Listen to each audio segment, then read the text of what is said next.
Coming up, we've worked hard to bring you another great episode. You know what would make my day? If you listen, yes, but you can really make me smile by subscribing.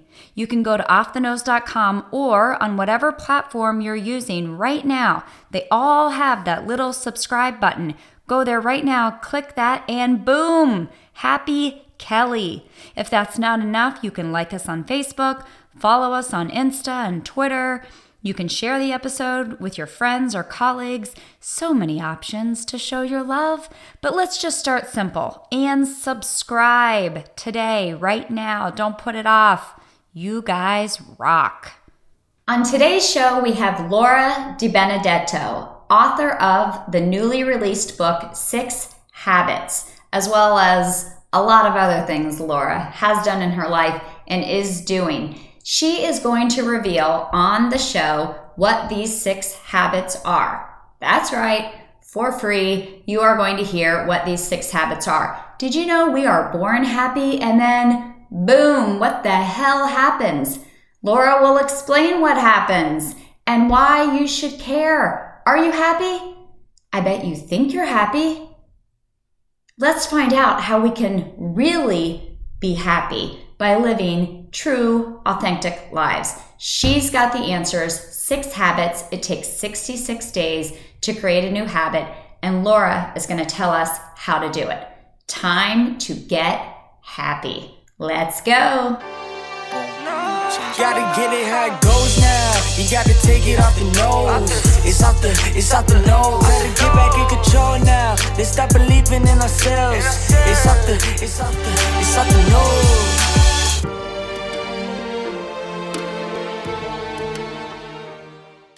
All right, so I'm super excited. Hey, I got through the book today. You did? Yeah, I was like, okay, my goal is to get through the book. And at first I was having a couple issues downloading it right. And I finally, got it all figured out and love the book. So first of all, congratulations, major accomplishment. Thank you. And I'm so pleased that you love the book. That makes me happy. Yes, felt inspired. It's really interesting because you've probably been asked this before, but I couldn't help it. I want to, ask. Well, first of all, the book is called 6 Habits for the audience, and I'm sure we'll be putting more up about it. But the 6 habits are kindness, acceptance, gratitude, presence, goodness, and intention. And as I'm reading it, I know I was having my own personal moments with each one, right? Because yeah, that is the point. That was the point. Okay. All right, good. I get my gold star. And I get a gold star. We both do. Woohoo. True. I was like, awesome. I wonder, and it's maybe a silly question, but it's like, if you're stuck on an island, you get one thing. If you're stuck on an island, you get one habit.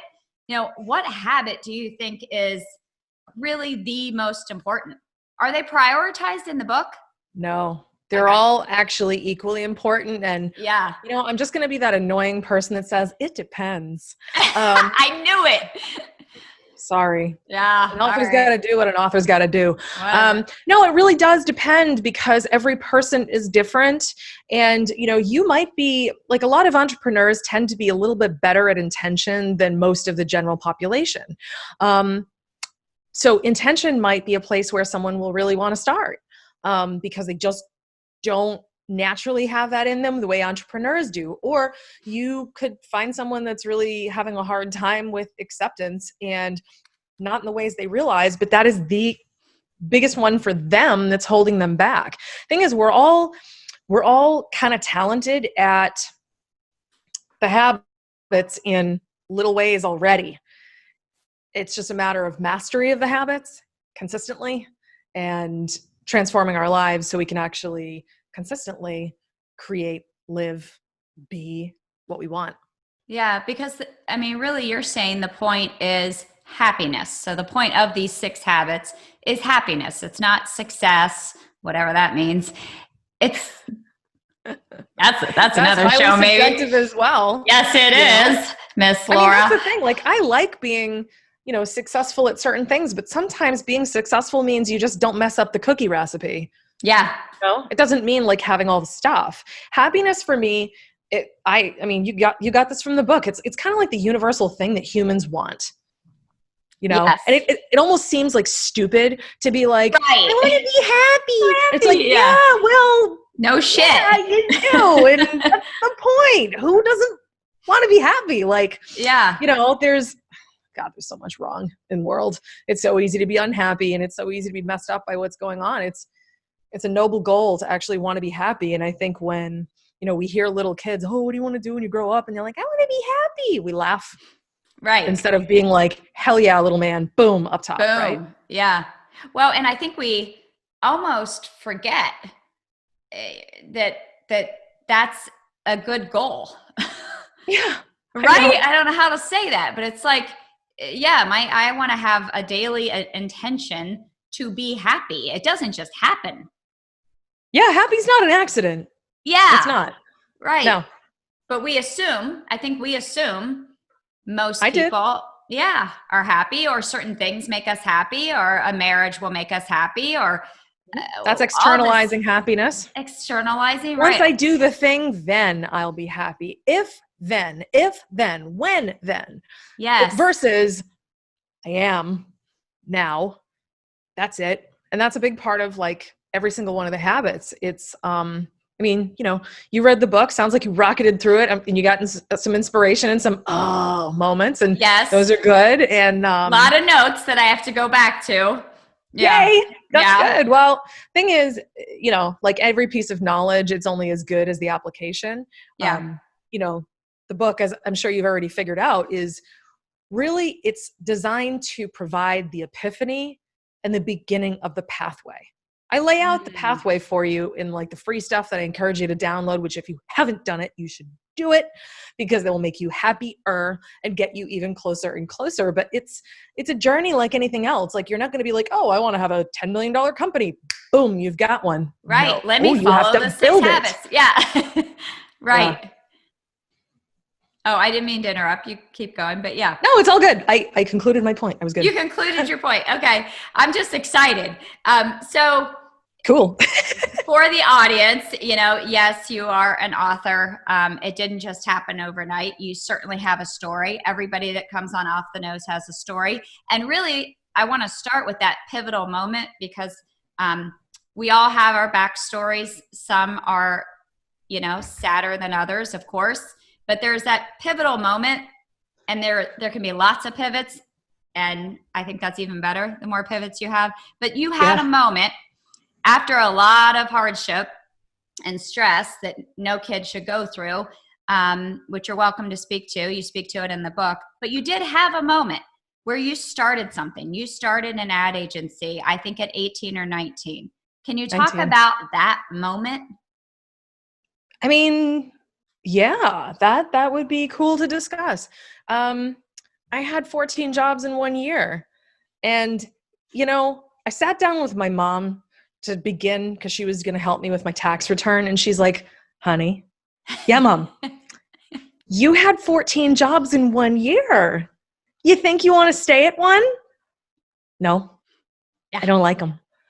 Well, why not? Well, because I got fired from half. I quit the other half. And she's like, why isn't this working for you? Blah, blah, blah. And it was just like, yeah, I don't like this. Right. It doesn't work for me. It's kind of like, you know, hell doesn't want me because they're afraid I'll take over. Kind of the same theory was at work there. I like that. I don't know whose quote that is, but I like that. Right? I like it too. I mean, you know, so that was kind of the same thing. Like, you know, I've always been a smart person. Kind of you are, you're not.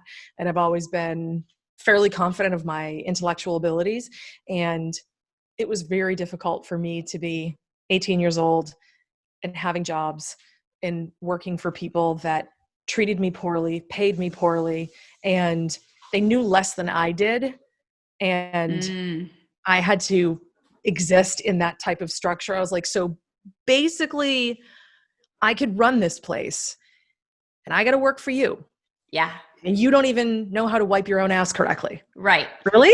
Okay. I think we're done here. Yeah. So I hated how I was treated. And that was one of the major issues I had. People treated me like I was a worthless kid.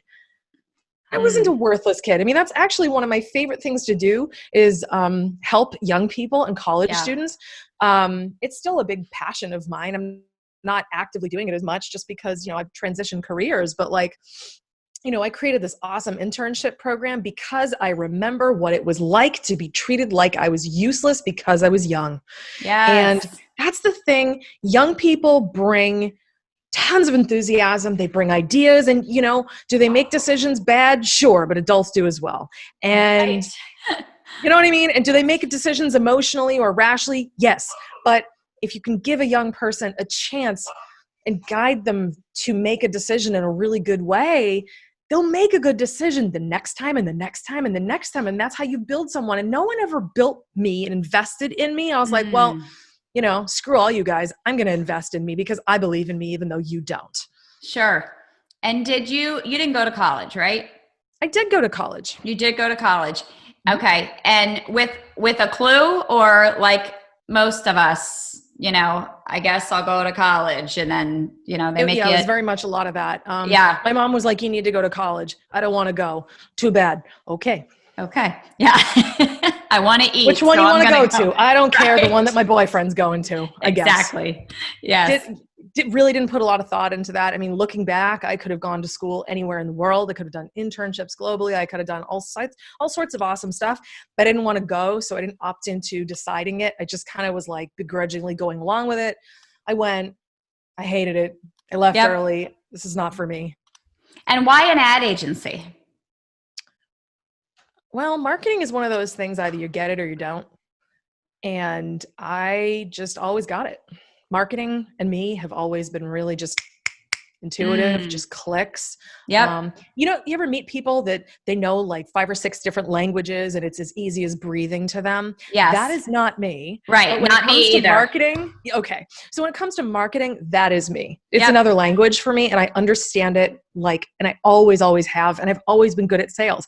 I mean, you know what? You remember this. Do you remember in school when they would hand you the catalog and be like, okay, go door to door and go sell stuff? Oh yeah. And you could win a bike. Yeah. I won all the bikes. Go girl. So I've always been good at sales, and I loved selling the candles and the this and the that. And I'd be like, Mom, let's go to one more house, because I loved winning. I loved doing a good job. My mom was super encouraging. And so selling was always cool. And it's so funny. Like, looking back, this is a total like detour, but it's kind of funny.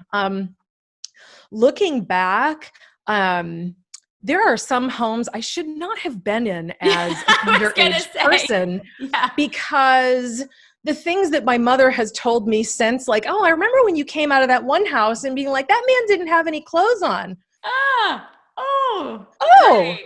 And now I'm looking back on this being like, oh God, I didn't get it then. I get it now, and I'm horrified. Oh my God. But thank God I didn't know, because I didn't see that chapter in the book, by the way.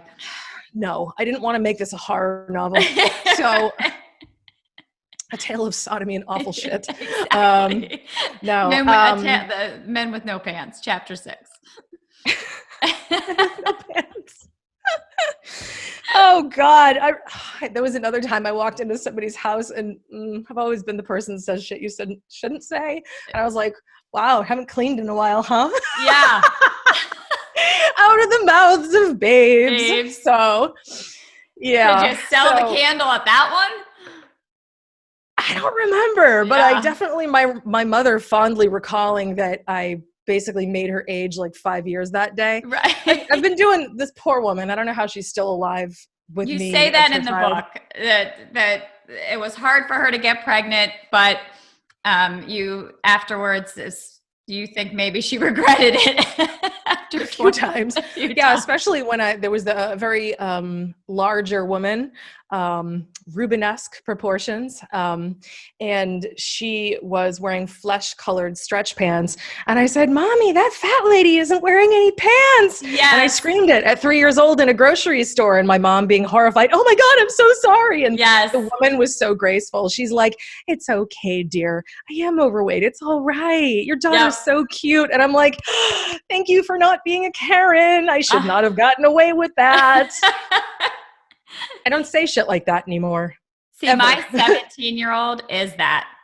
And so, and we used to say he has no filter. And so when he was little, really the only friends he had, I had to make an effort to be friends with the parents because he was just thought of as different. And he was different. And I celebrated it. I'm like, no, different is great. Different is great. I don't until want you get someone chasing you with a baseball bat. Then this different, is true. maybe not as good. This is true. So yeah, anyway, back to your original question. Yes. It was, pretty clear that entrepreneurship, sales, marketing, and doing like the ad agency thing in some capacity was just kind of natural. It started out as a design company, and it just kind of naturally morphed because people were like, oh, well, what do I do with this? What do I do with that? And where should I put this? Where should I put that? And every time I was giving people advice, they were making loads of money and then shoving more at me. Oh, if you insist. Okay. Yeah. So, I enjoy success, and I was like, well, I'm not stupid. I think I'll turn this into a marketing company. And how hard was that to grow and do as a woman? And because very, very hard. One of the things that I actually discovered early on is how often people lie to entrepreneurs, and they still do it. It's disgusting. Basically what happens is Joe Schmo entrepreneur will say, I want to grow my business. I like you, so I want you to tell me about what you do so I can reach people and make more money. And then the salesperson that wants to put food on their table and feed their family sells the entrepreneur whatever they can sell them, regardless of whether or not it actually works and serves the entrepreneur. So I wanted to create specifically an ad agency that had the ability to buy media and things like that, because I wanted to do the right thing for people and make money regardless, so I could give solid, unbiased advice. Because if I'm getting paid no matter what I recommend, it's to my advantage to recommend the correct thing. But if I only get paid when I recommend product A, B, and C, that's all I'm going to pitch. Yeah. And, you want recurring revenue. I mean, it costs less to keep a customer than to go get a new one. So why would you get it. Exactly. Throw them over?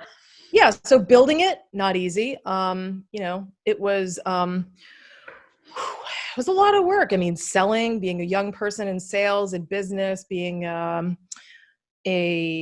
young entrepreneur, female entrepreneur, attractive entrepreneur, the overly enthusiastic, not as skilled as I should be, young person entrepreneur, like all these things, they complicated it. I had to learn how to sell. I had to learn when to believe people and when not to believe people. Mm-hmm. I've always unfortunately assumed that because I have high integrity that other people do.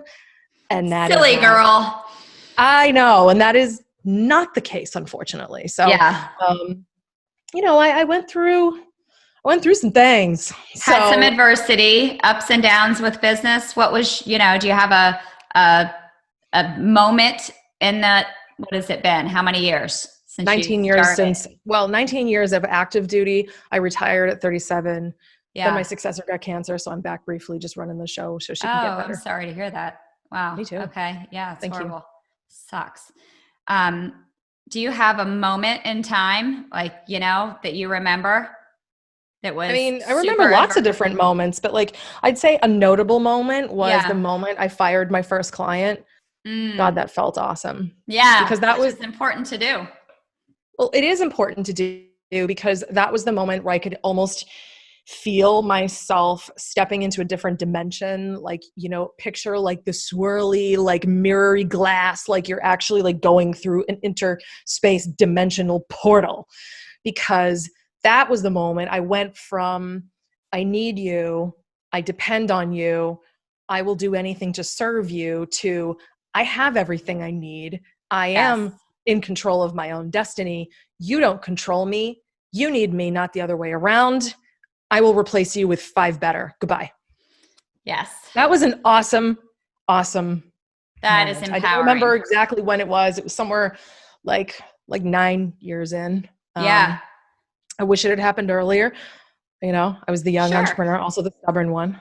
So, well, you can relate that to relationships or anything, but certainly with business, you're talking about real money, real dollars. You have to survive. And if they're part of that equation, you know, you got to build a parallel path so that you can kick them to the curb when you're ready. Exactly. Sounds like you did. Yeah. And you know, it, not for nothing, felt amazing. Yeah, exactly. So 37, you go to Hawaii. You knew this was your plan? Was this always your plan? Were you like, I'm going to do something by 40, like, or this just sort of hit you in the head? What happened? Well, I remember when I was teenager, I was like, oh, I'll be a millionaire by 40.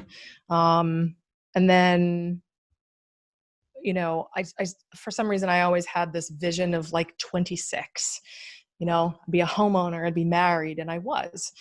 But I was in the wrong home, married to the wrong guy, and certainly had a business that was successful. And, you know, if anyone that's ever been divorced will tell you, if you own a company, you tend to put probably a lot of time into it when the things are starting to fall apart with your spouse.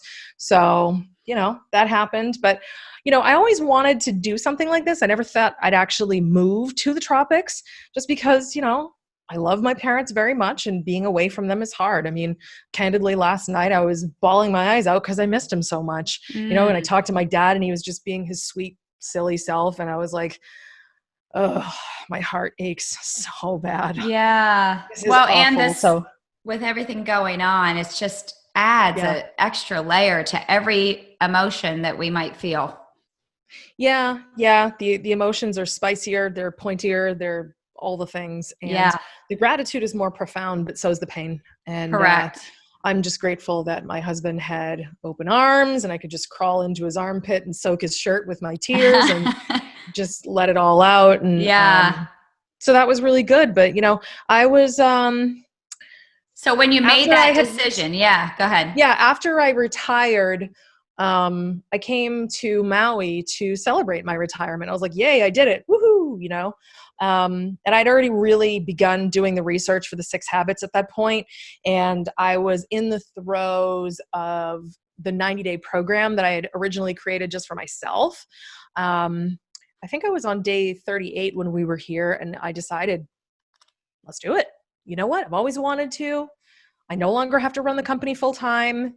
Airplanes exist and I've got the money. So I will fly my family here and I will fly myself there, and no problem. And this was because you wanted to do something different. You wanted to surf. You wanted to do nothing. You didn't want to think about it. Like what? Why? No, I just wanted a big lifestyle change. And, you know, anyone that's been to New England and Hawaii will note there's a massive difference in color. I love New England. Don't get me wrong. Just because I don't live there doesn't mean I hate the place. I think Massachusetts is one of the best states in the country in terms of what it has to offer. But winter's like 8 months long. I can't hang with that. And everything is gray. The clothes are gray. Like you go into the designer stores, all the bags are black, brown. Yes, I don't like brown. Like just, it's just so depressing. And it's just many different shades of depressing. And I'm like, I can't do this. Then you move to Maui and everything's like bright pink and beautiful cerulean and magenta and, you know, like chartreuse, and there's little green lizards running around everywhere. And it's like someone took the dial on your TV, the color knob, and turned it way the hell up. And I just needed that level of amplification of beauty, nature, places to go. And yes, I needed to put the damn shovel down. I was done. And still very done. Are you talking about the phone and the computer and the whole gig? When you say that? No, actually shoveling. Actually shoveling. Okay. Yeah, I don't enjoy shoveling. I enjoy snow. For it really had an impact on nice. You. Yeah. Yeah. And it's like, wow, that's great. I can't tell you how many times I've had a backache from shoveling like navel deep snow. Girl, I'm done. Yeah. So, you know, it's like, send me a postcard. Bye. Yeah. Snowman's not cute. No. Okay. Not, you know, and then you get that wet snow, and then he just looks all like the snowman is made of cellulite. It's just not a good look. So you're in Maui. You've already started the 6 habits, but am I understanding correctly? The 6 habits were a part of it. Wasn't by design. You didn't have the plan to come up with a topic for a book that would become a masterclass and turn into a TED Talk or anything else. you were going through your own personal transformation that you sort of light bulb went off and you said, maybe I should share this with other people. Am I getting that right? That is precisely what happened. I mean, I retired and I wanted to, snorkel and hang with turtles and look for seashells and hike stuff. And, also turns out retirement does not mean sitting still for me. I actually love business. So that's nice. I just needed to retire from the first one because 20 years of anything is a lot. And I was so unhappy when I retired. I felt like I should have been proud of myself. I should have been feeling all these things, happy, but I wasn't. And I was pissed off about it. And being the entrepreneur, I'm a problem solver. So I'm like, well, that's not going to work.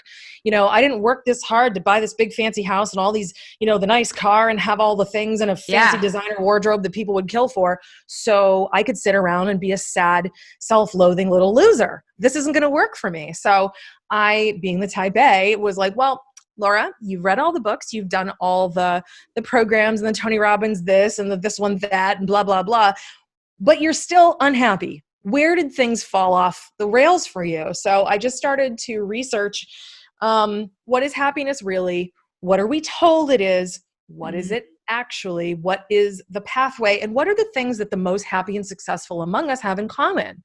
So, because I wanted the answer for me. So I started doing lots of research. Just by virtue of doing the research, which is essentially anyone reading my book now and researching science and happiness and success and all these things, it was like, wow. And I was having a lot of epiphanies, like boom, boom, boom, boom, boom, knocking them down and feeling progressively better. But I wanted to build a really powerful 90-day program for myself because I learned about habit. Habit, despite what marketers want you to believe, is not something you can pick up in 21 days or 30 days. Science says 66. That's a fact. Look it up. And I needed something Laura-proof because I'm, as I mentioned, extremely stubborn. So I wanted to finally achieve success despite myself. Unlike every other program I'd ever done before, I wanted something that actually worked. No BS, no fluff, no lies, just actual results. I was just sick of being disappointed. So I built this thing for me. When I built this thing for me, I noticed that a couple other of my friends were having a really hard time in life. And I felt really bad. And I'm like, well, I'm doing this thing for me. You want to do it too? So we all did it together and I tested my theories. And it was around day 5 of doing the 90-day thing after I'd done all the research and everything that I was like, whoa. Like I started seeing like massive changes because I felt better. I started sleeping better. I started just showing up differently. And like, I noticed that I was like energetically shifting and like, like the 90-day program kind of like outlines it a little bit better. I don't think I mentioned it in the book, but like, I remember the specific day markers. It was like day 38. I took one of the biggest chances of my life and decided to move away from everyone I love and I know. And I healed old relationships I never had the courage to return to before. And I had spiritual awakenings after spiritual awakenings. And like my husband and I had some of the most incredible deep connections. And all of these things happened in the first 60 days. And I was like, damn, it was just so impressive. So when I was actually complete with the 90 days, I was so like just high on life and buzzing. And I was like, yeah, this is a thing. This is a thing. This must be shared. I need to actually, fully complete this book. I need to bring this 90-day program to people.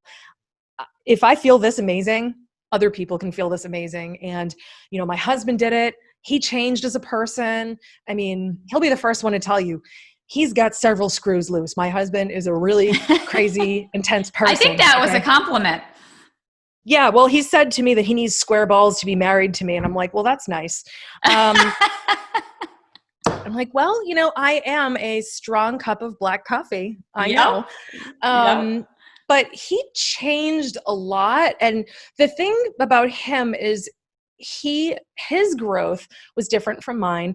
And I've had clients do this 90-day thing with me and their results were all different because what we want as individuals is all different. My husband, he wanted the courage to forgive his father after years of carrying decades of pain with him. And this is generational pain. This is pain of the shit that happened to him when my husband was a little boy, when he was in his 20s, when he was in his 30s, lots and lots and lots of stuff to forgive. It could fill a museum how much there was to forgive. And he finally got the courage to forgive. And that is one of the things that set him free. And he finally got to step into being, although still crazy, the kind, gentle person that he always wanted to be, so he could express himself, still be himself, and still be that crazy hot-blooded Italian guy, but also just one that feels safe so he can be vulnerable and be kind. And he started loving me better and just being softer and squishier. And, you know, type A women need love too. Yes, we do. So that was a win for me. I was like, ooh, why don't you do my 90 day again? I'll get more hugs. Cool. we want it when we want it, though, just to be clear. Yeah, on my terms. On my terms. Me too. Yes, exactly.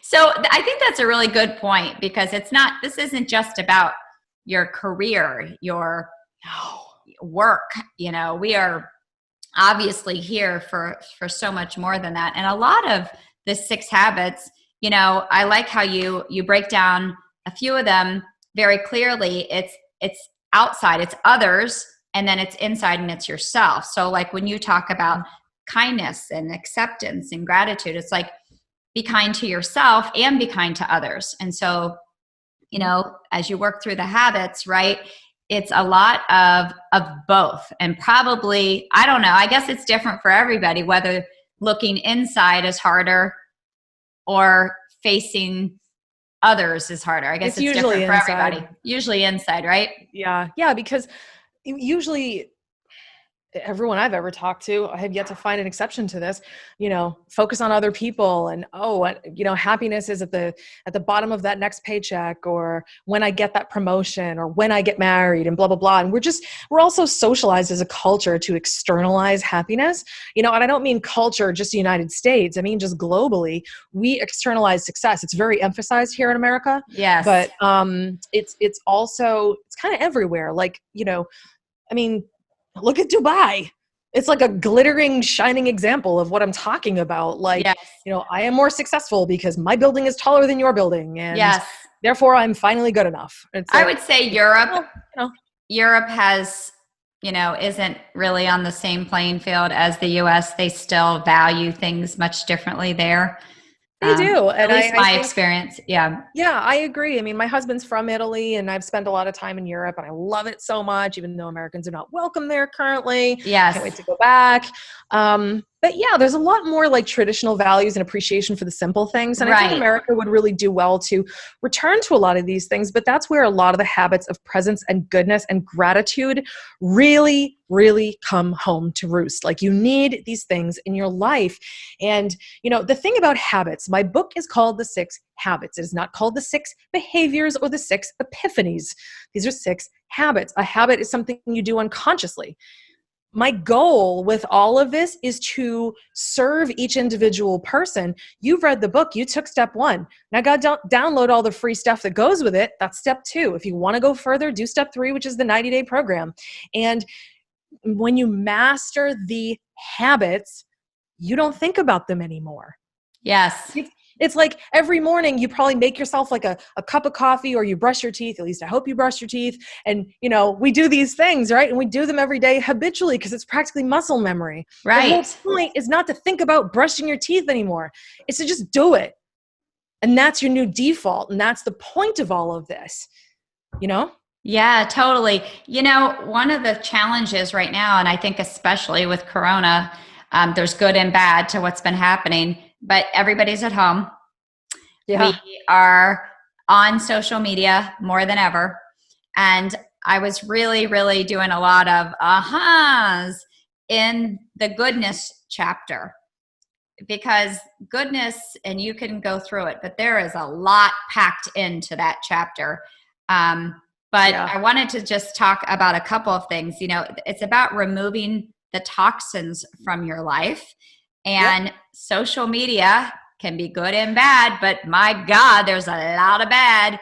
And then of course, people that are in your life that are toxins as well. And then you talk about this sacred vault. And, you know, I took this, if I understood it correctly, as, you know, identify people in your circle who you can consider your sacred vault, you know, that those one or two people who you can literally release everything to and feel no judgment and acceptance from, and that everybody needs at least one of those in their life. So can you speak? I'm thrilled that you picked up on that. Thrilled. That's one of my favorite nuggets in there. And you're right. That chapter is like loaded with stuff. I love that chapter. There's so much. Awesome. So let's start with sacred vault since I just said it, but I have a sacred vault. My sister-in-law, 25-year relationship. I can tell her anything. No judgment. Never tells her husband, who is my brother, has never ever said so, even things that I kind of wish she would say to him so I don't have to make a separate call to say to him. She doesn't. And it's just, you know, so do you have one of those in your life? I do. Yeah. I have a couple. It's, I have one by accident, which is kind of funny. I've got a sacred vault with my dad only because he can't remember a damn thing. Dad, I'm going to tell you this. Don't tell that's Mom. A good idea. Yeah. All right. Find somebody with Alzheimer's as your sacred vault. Yes. Okay. Someone that's still friendly and there's no judgment there. He doesn't have Alzheimer's. He's just forgetful like me. So I'll be like, hey, tell mommy. Nope, never happens. Don't tell mommy. No problem.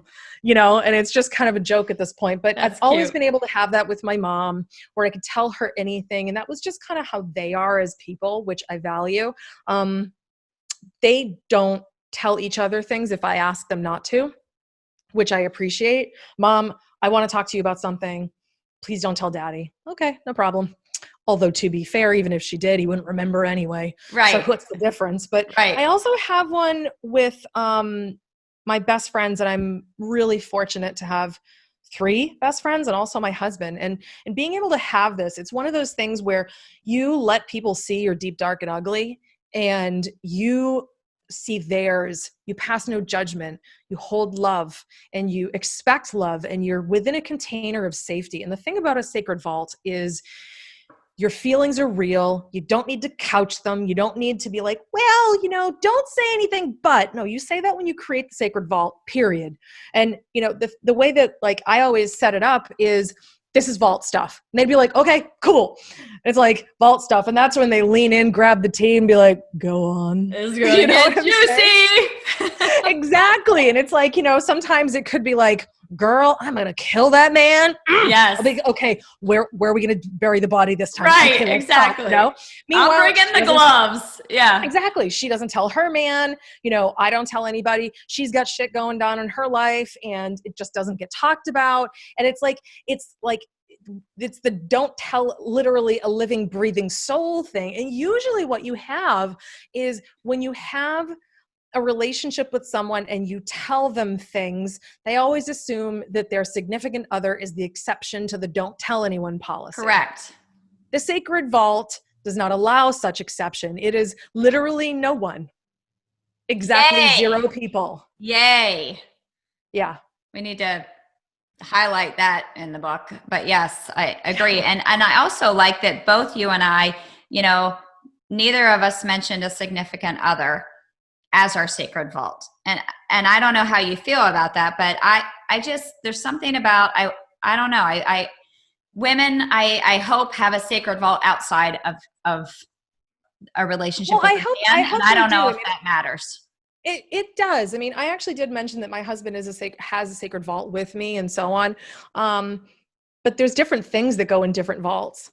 There are certain things that don't belong with my husband only because nothing against him. He either doesn't care or he's just a dude and he'll try to fix it. And it's like, bro, I don't need a solution. I need to whine and a hug. Come on.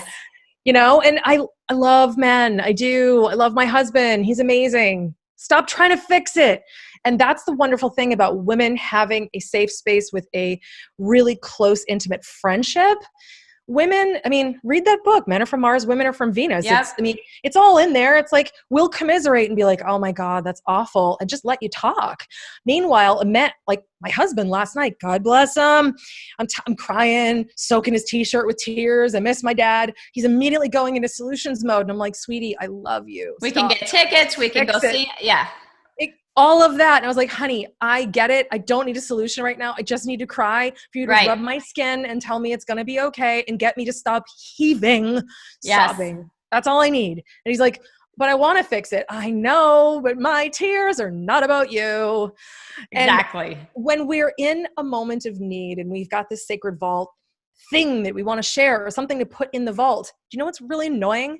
Having to coach the other person on how to contain what's in the vault or respond to what we've said. It's like, no, I need to be vulnerable, period, not vulnerable and coach. And sometimes intergender politics will create, you know, a little bit of a disconnection. Men will talk to men and they just want to go into solution modes and they just want to fix it. Meanwhile, you know, a man tells his problem to a woman, she'll be like, oh my God, that's awful. Are you okay? You know, and talk about it and really be sweet. And the dude's like, I need a solution. Why are you emoting? What is with these feelings?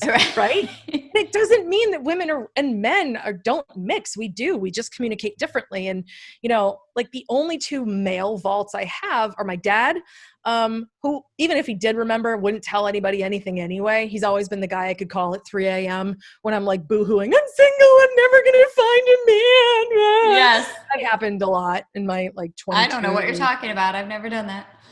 No, never. So yeah, we've had a lot of like really late night calls and he never told my mom, even though, you know, I'm sure he could have. It's not like they were secretive. You know, and my husband, like, he just, I don't know, he just knows things about me that I guess I just don't have the chance to talk about with other people, or maybe just by virtue of living with me and cohabitating and just seeing what I live like every day and what, you know, what I'm feeling. There's just certain things that are just actually easier to share without loads and loads of context to like preface it. Right. That's the thing. Different vaults, different people, different stuff.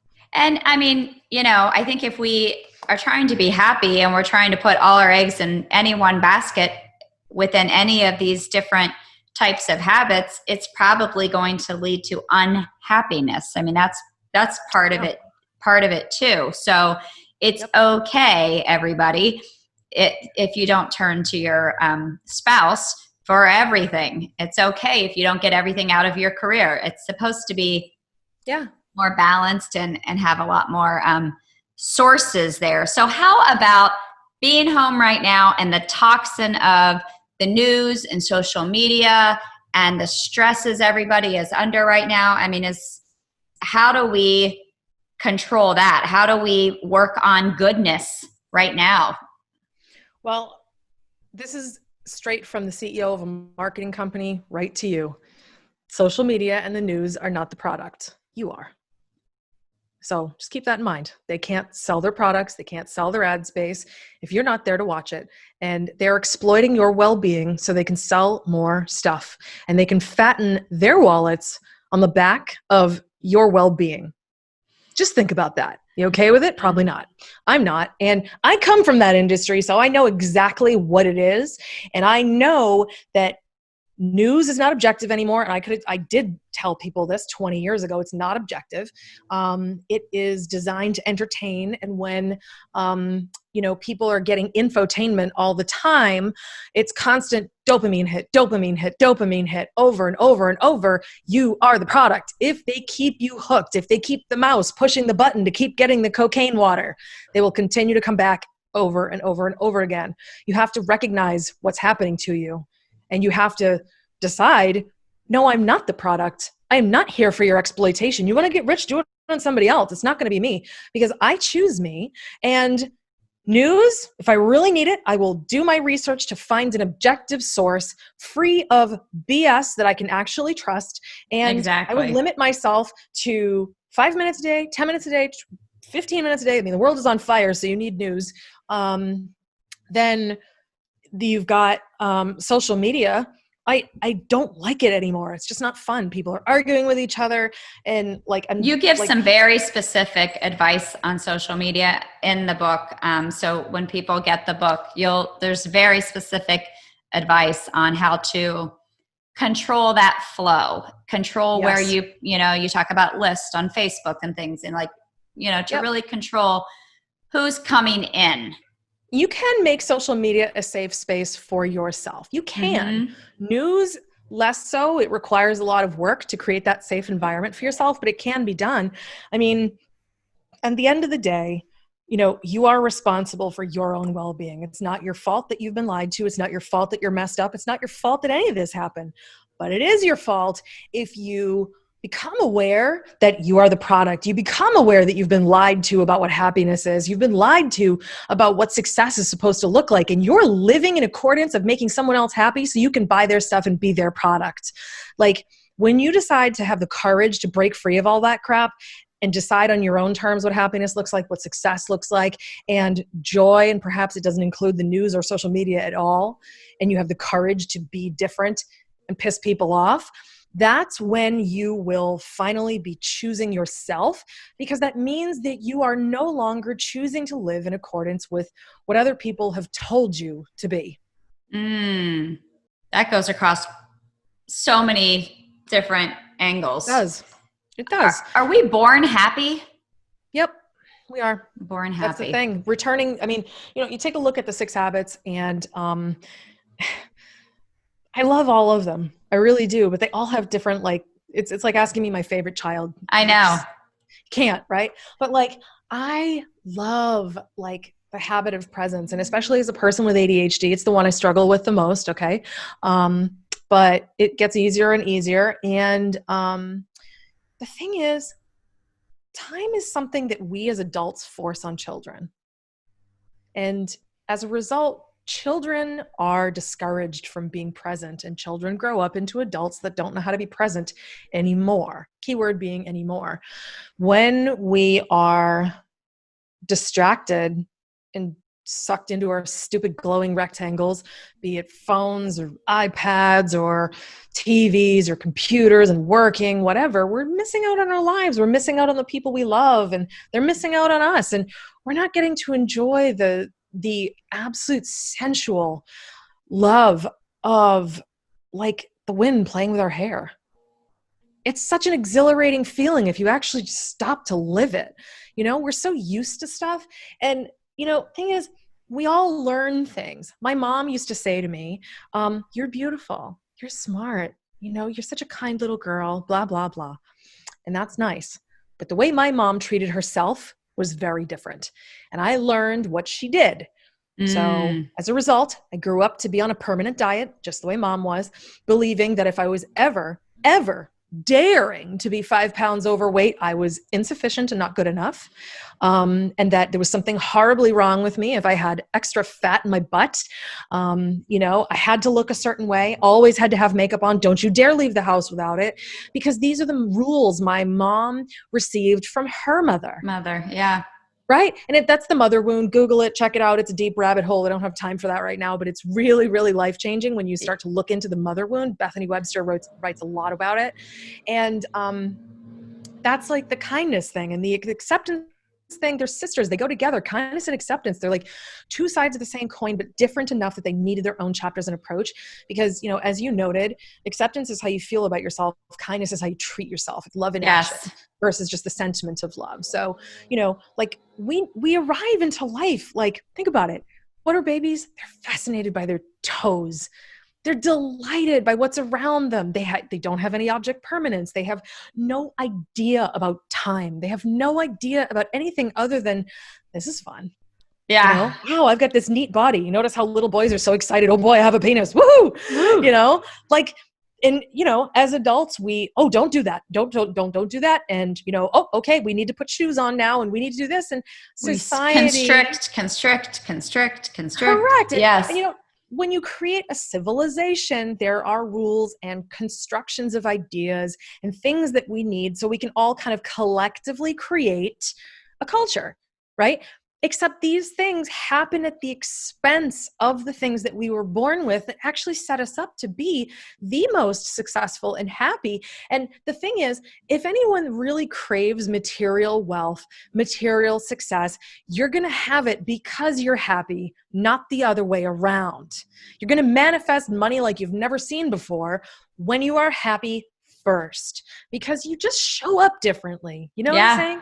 And I mean, my own wealth has multiplied since I've, just really changed my perspective, and I'm enjoying my life. I leave my phone behind. Like, I'll walk on a trail in the West Maui Mountains now. And like, I see people, they're just hustling through this absolutely dazzling bamboo forest. Fine, you go ahead. I stop in the middle of the bamboo forest like I would have when I was 4. And I just touch the bamboo and I just listen to it like knocking against it, itself, like up. And I just feel the wind on my skin, and I hear like the gurgle of like the water in the river next to me. And I just sit there and enjoy the damn moment. Kids know how to do this. I know. And we yell at them like, quit dawdling, hurry up. We do this to them, and them, they grow up to be us. And then we pass it on to our children. Yes. We can break the cycle and we can be different. All of these things, with the exception of probably intention, are things we're born with. Intention, we're not really born with. Intention is really planning, getting very clear about what, who, what, where, why, when, and how. Sure. With what we want. And kids are really just, I want it, right? Which is great. Right. But we need the other W's. Yes. That's true. Yeah. That's true. I like how you talk about gratitude, because it's funny. I think gratitude actually can cross out a bunch of the other stuff. If you're not doing so good on some of your other habits, if you do what you suggest with gratitude, which is list 25 things every night before you go to bed, or whatever that looks like for you, even if it's 5, I would say, or whatever, but you say 25. Gratitude, I don't know. To me, it sort of washes the other things away. And so you don't want to be in denial that you need to focus on kindness and acceptance and these other things. You should be working on all your habits, but gratitude is so powerful. If you ask me, that it's very powerful. I don't agree that it washes them away, but I think if you work on those, you will accelerate your success in the other areas. Because, and I even say this in the book, it is one of the easiest pieces of low-hanging fruit. Like, if you start there, you'll see results the fastest, you'll feel better the soonest. And you'll do these things, and you'll start to experience like the highs of what it would be like to actually live the 6 Habits lifestyle.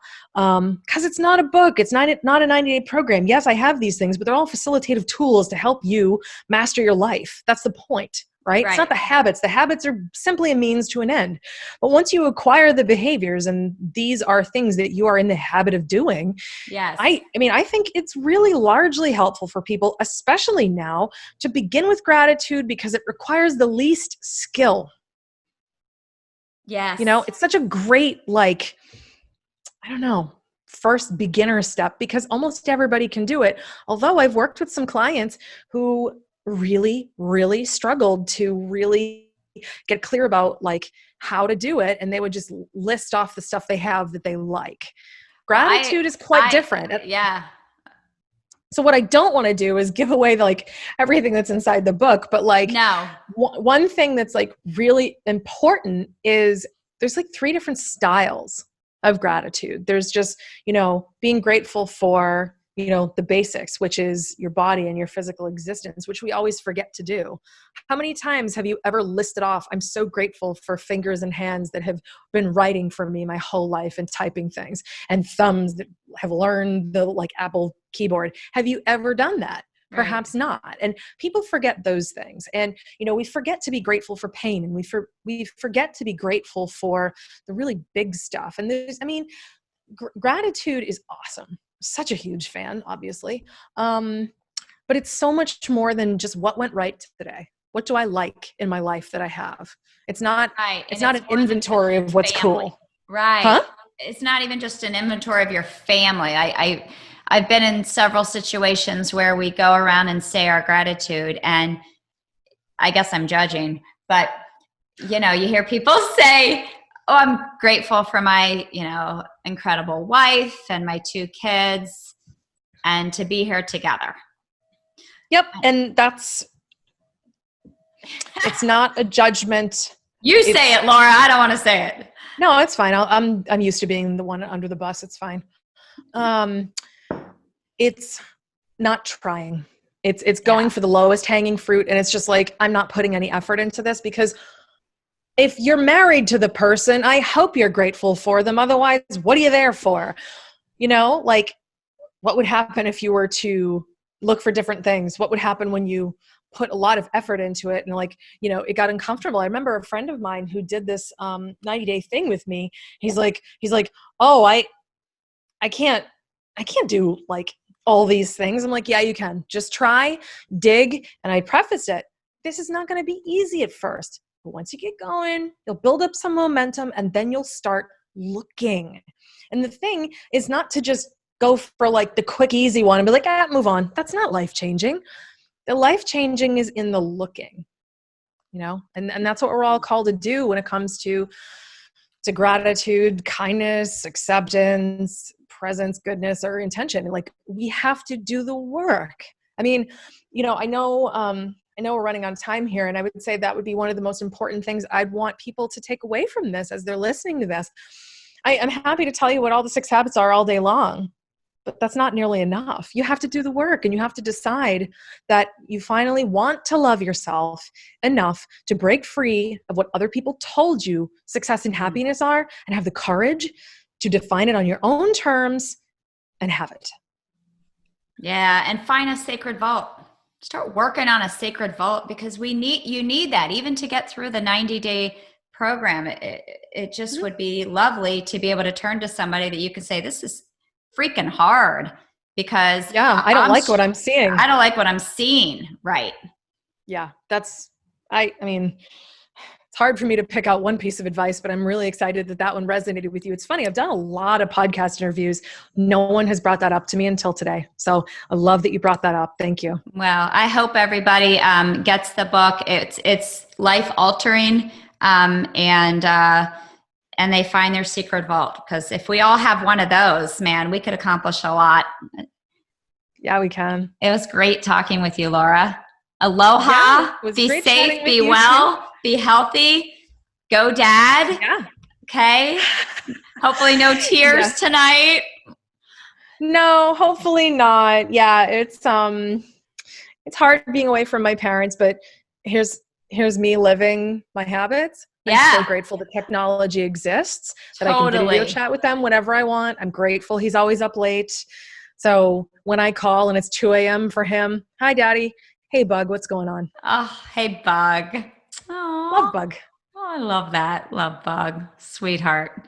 Well, it was great talking with you. I wish you the most success with the 90-day program and the book and everything else. I know you have TED Talk, a rescheduled TED Talk coming up. I saw you were supposed to do in April, so that's super exciting and nerve-wracking. Yeah, it'll be awesome as soon as I find out when that'll be.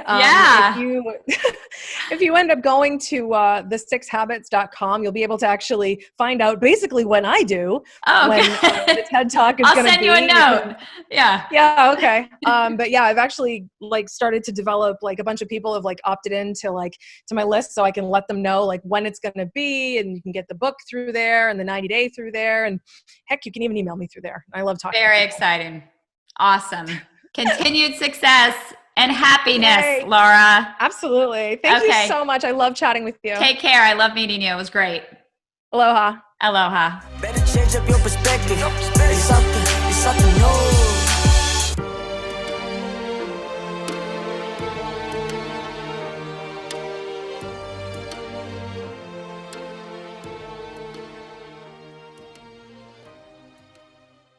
Hope you guys enjoyed the show today. Remember our little talk before the show? Yep. Don't forget to subscribe, follow, share, all that jazz. It matters, people. You matter. Thanks again for listening. See you soon.